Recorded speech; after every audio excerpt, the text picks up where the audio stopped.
Welcome to Kanishka IAS. మనకు రీసెంట్గా ఈ ఇందిరా మహిళా శక్తి గురించి మనం చాలా వరకు వింటూ ఉన్నాం. న్యూస్లో 2024లో స్టార్ట్ చేశారు, 2025లో కూడా కంటిన్యూ అవుతుంది. దీని కింద గవర్నమెంట్ ఏం చేసింది అంటే ఒక ఎజెండాను పెట్టుకుంది. అదేంటి అంటే 1 కోటి మంది మహిళల్ని కోటీశ్వరులను చేయడం అనే కాన్సెప్ట్లో వెళ్తూ ఉన్నారు. సో దీని కింద మనం చాలా వీడియోస్ కూడా చేసాం, చాలా ప్రోగ్రామ్స్ కూడా గవర్నమెంట్ కండక్ట్ చేస్తున్నట్టు కూడా మనం డిస్కస్ చేసాం. అయితే ఈ వీడియోలో మనం ఏం డిస్కస్ చేయబోతున్నామంటే జనరల్గా ఈ సెల్ఫ్ హెల్ప్ గ్రూప్స్ ఎవరైతే ఉంటారో ఆ ఉమెన్ని గవర్నమెంట్ బాగా టార్గెట్ చేసి వాళ్లకు ఫైనాన్షియల్గా సపోర్ట్ ఇస్తూ వాళ్లకు వ్యాపారాలు ఇలాంటివన్నీ కూడా ఎస్టాబ్లిష్ చేసేలాగా చేస్తూ వాళ్ళని ఫైనాన్షియల్గా స్ట్రెంగ్తెన్ చేయడం, ఎంపవర్ చేయడం అనేది చేస్తూ ఉంది.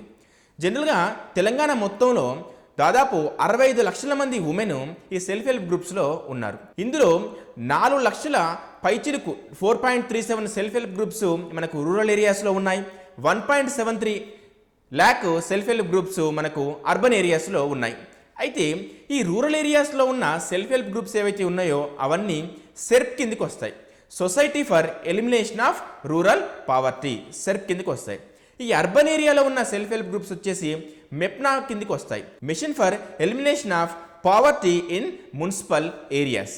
ఈ విధంగా మనకు అర్బన్ ఏరియాస్లో ఒక సపరేట్ ఆర్గనైజేషన్ ఉంది దీనికోసం, రూరల్ ఏరియాస్లో సపరేట్ ఆర్గనైజేషన్ ఉంది. అయితే రీసెంట్గా గవర్నమెంట్ ఏం చేసిందంటే ఈ రెండింటిని మెర్జ్ చేయబోతుంది. సో ఈ రెండింటిని సెర్ప్ కిందకే తీసుకొచ్చి ఈ యాక్టివిటీస్ అన్నిటిని కంటిన్యూ చేయాలనే ఆలోచనలో గవర్నమెంట్ ఉన్నట్టు మనకు తెలుస్తుంది. అయితే దీంతో పాటు ఇక్కడ ఏంటి అని అంటే జనరల్గా మనకు ఈ సెల్ఫ్ హెల్ప్ గ్రూప్లో జాయిన్ అవ్వాలంటే అబోవ్ 18 ఇయర్స్ ఉండాలి. అయితే మనకి ఇక్కడ అడాలసెంట్ సెల్ఫ్ హెల్ప్ గ్రూప్స్ అని చెప్పేసి కొత్తగా ఒకటి తీసుకొస్తున్నారు. దీంట్లో ఏంటంటే 15 to 18 ఇయర్స్ ఎవరైతే ఉంటారో వాళ్ళని జాయిన్ చేసుకుంటారు. అంటే వాళ్ళందరినీ ఒక గ్రూప్ లాగా క్రియేట్ చేస్తారు. తర్వాత వీళ్ళు 18 ఇయర్స్ దాటిన తర్వాత ఇది ఏమవుతుందంటే ఒక అడల్ట్ సెల్ఫ్ హెల్ప్ గ్రూప్ లాగా మారిపోతుంది. అంతేకాకుండా 60 ఇయర్స్ ఎబోవ్ ఉన్న వాళ్ళకు కూడా ఒక సపరేట్ సెల్ఫ్ హెల్ప్ గ్రూప్స్ని క్రియేట్ చేయబోతున్నారు ఎల్డర్లీ ఉమెన్ కోసం. ఇది ఎందుకోసం అంటే జనరల్గా మనకు సెల్ఫ్ హెల్ప్ గ్రూప్స్లో మనకి 18 to 60 బిలోనే ఉంటారు. సో ఈ ఎల్డర్లీ ఉమెన్ అంటే లైఫ్ ఎక్స్పెక్టెన్సీ పెరుగుతుంది. అంతేకాకుండా ఈ ఎకనామిక్ యాక్టివిటీ అనేది నెసెసరీ అయిపోయింది. ఈవెన్ ఏజ్డ్ పర్సన్స్ కూడా ఎంతో కొంత ఎర్నింగ్ అనేది అవసరం అవుతుంది వాళ్ళ రెస్పెక్ట్ఫుల్ లైఫ్ కోసం.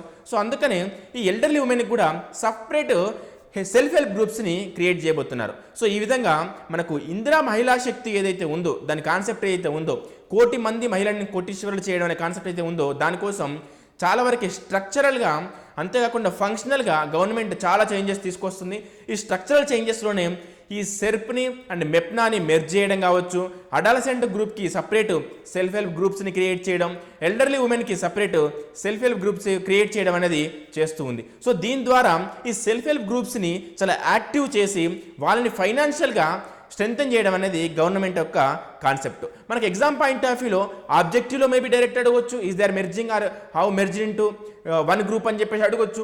లేదంటే మనకేంటి అంటే డిస్క్రిప్టివ్ పాయింట్ ఆఫ్ వ్యూ మనం ఎక్స్ప్లెయిన్ చేసేటప్పుడు ఈ స్ట్రక్చర్ అండ్ ఫంక్షనల్ చేంజెస్ ఏవేవి ఉన్నాయి, వాటి వల్ల ఎలాంటి ఇంపాక్ట్ ఉంటుంది, అవి ఏ విధంగా హెల్ప్ అవుతాయి ఉమెన్ ఎంపవర్మెంట్ కోసం అని చెప్పేసి మనం డిస్కస్ చేయొచ్చు.